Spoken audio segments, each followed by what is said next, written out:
So you've served under many different presidents. 7. 7 different presidents. I'm curious, it seems like your relationship with George W. Bush was very effective in your work. What was it about George W. Bush that you think made that working relationship so good?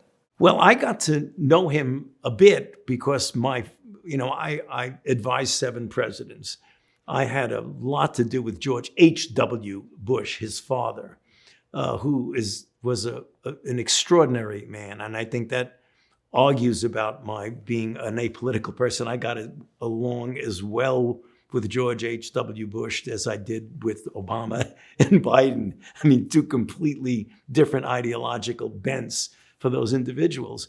But George W. Bush had a very strong feeling of fairness. And I got to know him very well following the 9/11 attacks and the anthrax attacks, which we thought was Al-Qaeda, which wasn't. It was a homegrown person who had mental difficulties and essentially was an American who actually did that.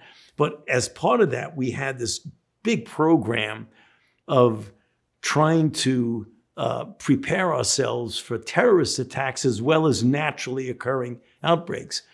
And in some of my conversations with President George W. Bush, he became very, very concerned and told me, as well as others, but I had conversations with him where he said, I believe we have a moral obligation as a rich country not to allow people to suffer from and die from a preventable and treatable disease merely because of where they happen to live.